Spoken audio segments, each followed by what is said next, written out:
PSA's takeover of GM's loss-making European unit Opel makes it Europe's second-largest car manufacturer. The deal-makers hope this will create a European automotive champion. But Opel has not made a profit since 1999. Yet, PSA's boss is optimistic. To these two iconic brands with their respective German and British heritage. We trust the talent of Opel Vauxhall employees and management to accelerate the turnaround. PSA says it plans to make annual savings of almost $1.8 billion by 2026 and return Opel and Vauxhall to profit. But with its Vauxhall operation in the UK employing more than 4,500 people, there are fears jobs could be cut. The unions are cautious. At the moment, what is being said by Peugeot is that they intend to honour all the agreements. They want to work with the trade unions, and so there's a cautious optimism. But of course, the real issue is not the current products that exist both within Luton and Ellesmere Port. It's about the new models, and we'll be determined to make certain that the British plants have a long-term future. And others say the takeover will augur well for the British plants too. Well, Vauxhall is a very important company. It's a successful company, and the conversations that I and the Prime Minister have had, both with GM and PSA, tell me that they intend to safeguard the plants, honour their commitments, and look to increase the performance and the sales of cars. 3 years ago, PSA itself had to be bailed out by the French government and Chinese investors. Now, after a turnaround to profitability, it is hoping to repeat the performance with Germany's Opel and UK's Vauxhall. Sourav Roy, TRT World.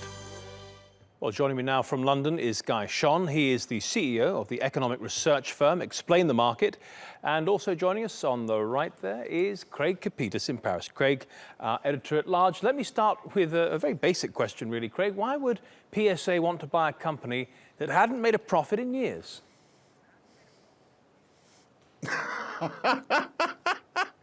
You know, Matthew, earlier today, Alain Juppé, the mayor of Bordeaux, the former Prime Minister of France and perhaps the once and future president of this country, gave a speech. He said in the speech, quote, "France is sick." And this deal tells you why. Who in their right mind would pay $2.3 billion for a company with a gigantic pension deficit, 40,000 employees, 16 consecutive years of loss, and with a CEO who says of the deal, this may look a little bit romantic. This isn't romantic, this is catatonic, and it's made more so because 14% of PSA is owned by the French government, so they approved this deal. Okay. It's silliness. Well, Craig, you know, the French are known for being romantic, but Guy Shone, there must be a hard material reason for buying this. What is it? Well, I'm not sure I would call it romantic, but I can understand some of the concerns that people have got. I mean, the word synergy has been bandied around quite a lot over the last sort of few days leading up to this announcement. And there are, you know, PSA does have some track record at actually bringing together really talented people and sort of finding smart ways to cut costs without necessarily laying off lots and lots of people. But I think they are motivated by a need to do something different in this sector. You know, all along behind the scenes, the sort of shadow of autonomous and semi-autonomous cars is looming.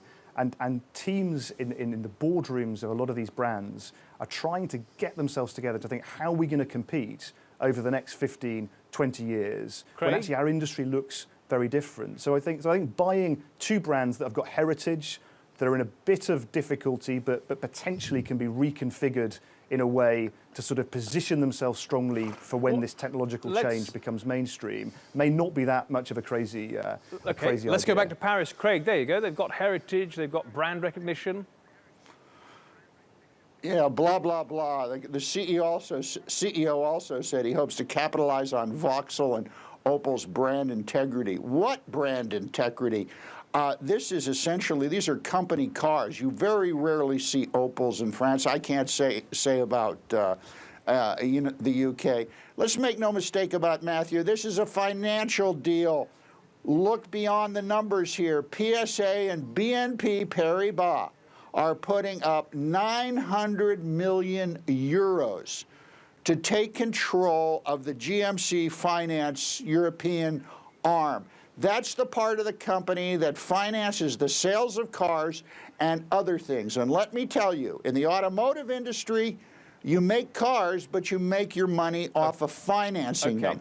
So this is a money deal. Let's just quickly go back to London. Guy, I want to talk about jobs now. The boss of PSA says, I trust the Vauxhall workers to improve. It sounds like a bit of a veiled threat. What do you think? Well, look, you know, I think they're going to have to demonstrate, aren't they, to all of the people who are helping them with this purchase, that they're going to want to do things and get into action to improve the numbers that you're seeing coming out of those brands. But at the same time, they have been proactive and offered reassurance that existing contracts, existing production, at, for example, at Ellesmere Port for Vauxhall and also in Luton, will continue. The big challenge, though, and one of the areas that I think the unions in particular are concerned about is, well, if jobs now are relatively safe, what about younger people coming into the industry? And again, we're seeing a huge amount of investment and interest in new autonomous technologies. We did a survey recently with Gowling WLG, and we were tracking huge numbers of interested investors, but interested in the technology of the future and not necessarily interested in the sort of mechanics of the past. A quick final answer from you, Craig. What do you make of that analysis? Well, I don't know what technology Vauxhall Opel brings to the table. All the tech for the future electronic cars was coming from GM, and I don't know how much of that is actually on the table in this deal. Look, they're going to slash down the workforce, bet the farm on it. That's what goes on in these things. It's a financial deal to keep BNP Paribas happy. They're going to make money of it, and it's just another it's just another example of the French habit of seeking glory. Quick response from Guy in London, I'm if you sorry. can. I know you want to jump in there, Guy. Very polite of you not to, but go ahead. I think in your piece, when you heard from people, they spoke about cautious optimism. I think that's the right balanced approach to view this deal in. I think it's all about R&D teams working together more smartly with better synergies. And I think that should hopefully provide a good platform for this new organisation to sort of go forward and focus on the new tech and not the old way of doing things. Guy Shone in London and our editor-at-large, Craig Capitas in Paris. Thank you both very much. Have a nice evening.